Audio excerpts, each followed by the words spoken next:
അയ്യോ, വലിയ വേദന.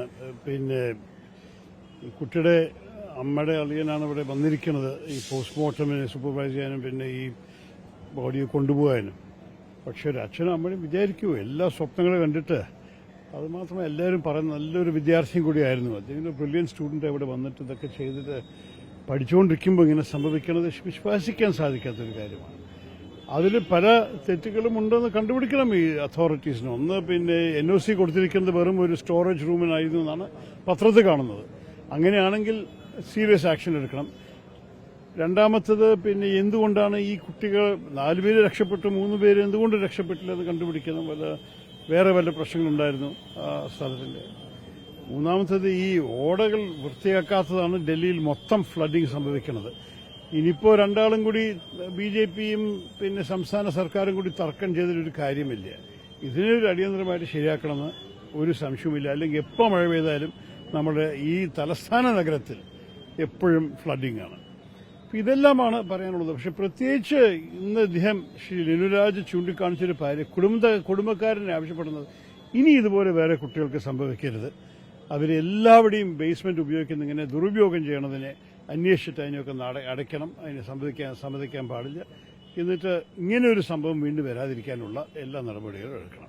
देखिए, हमें तो बहुत बुरा लग रहा है, बहुत दुखित बात है. आपको मालूम है कि ये लोग तो बहुत दूर से आते हैं पढ़ाई करने के लिए, बहुत त्याग और बलिदान करके आते हैं और उनके सपने और उनके परिवार के सारे सपने अभी आज सब खत्म हो गए. हम चाहते हैं कि इस विषय पे सरकार जो कुछ करना है अच्छी तरह जांच करके कि अगर सही है जैसे पत्र में लिखा है कि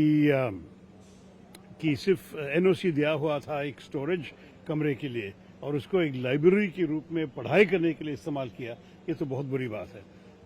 दूसरी बात यह है कि ये सारे ड्रेन्स को क्यों नहीं क्लियर कर रहे यार. हर बार जब बारिश आती है हमारे दिल्ली में पूरे रास्ते भर जाते हैं क्योंकि ये ड्रेन्स की सफाई नहीं हो रही. पानी जाने के लिए कोई उपाय नहीं है.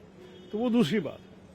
और तीसरी बात ये भी है कि किसी और को ऐसा नहीं होना चाहिए.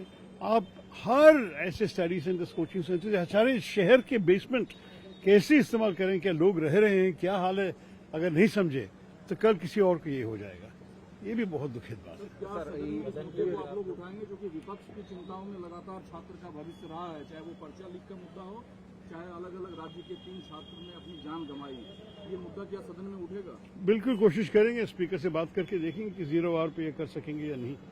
तो बहुत जरूरी है कि देश इस विषय को गंभीर विषय का समझ के जो भी करना है एक्शन लेना चाहिए. जो सर पीड़ित परिवार है उनके लिए किसी मुआवजे की मांग आप करते हैं ताकि उनको कुछ राहत मिले? उनके तो जरूर कुछ कॉम्पनसेशन देना ही चाहिए, उसमें तो कोई शक नहीं. കഴിഞ്ഞ 2 വർഷമായിട്ട് ദില്ലിക്ക് ദുരന്ത നിവാരണ ഫണ്ടുകൾ ഒന്നും തന്നെ അത് വട്ടപൂജ്യമാണെന്നാണ് ഇപ്പോൾ പുറത്തു വന്നിട്ടുള്ള RTI പ്രകാരം പുറത്തു വന്നിട്ടുള്ള രേഖ കാണിക്കുന്നത്.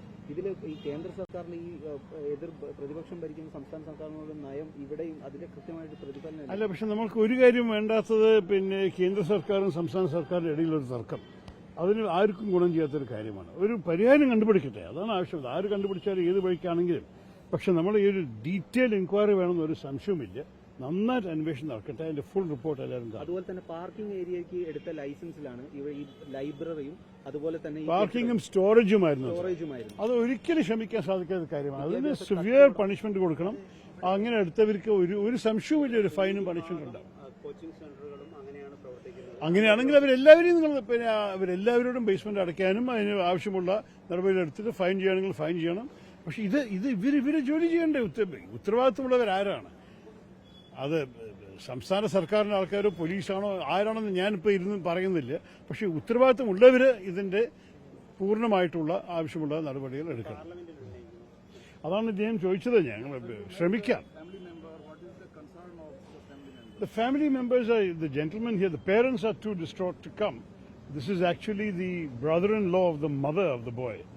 And he is saying that the whole family wants to ensure that nobody else goes through the tragedy and pain they have gone through. And he wants to ensure that whatever steps are taken, they will ensure that in future this kind of tragedy doesn't happen. So family is thinking of the larger future. They have lost somebody very precious to them. അതും വേണം. നഷ്ടപരിഹാരം നിങ്ങൾ എല്ലാവരും ആവശ്യപ്പെടുന്നുണ്ട്, എല്ലാവർക്കും. പക്ഷെ അത് മാത്രം പോരാല്ലോ. ജീവിതം നഷ്ടപ്പെട്ട് കഴിഞ്ഞിട്ട് എന്ത് പരിഹാരമാണ് മനുഷ്യൻ ചെയ്യാൻ സാധിക്കുക? ഇനി വരാതിരിക്കാൻ നമുക്ക് ആവശ്യപ്പെടാൻ ശരിക്കും സാധിക്കും.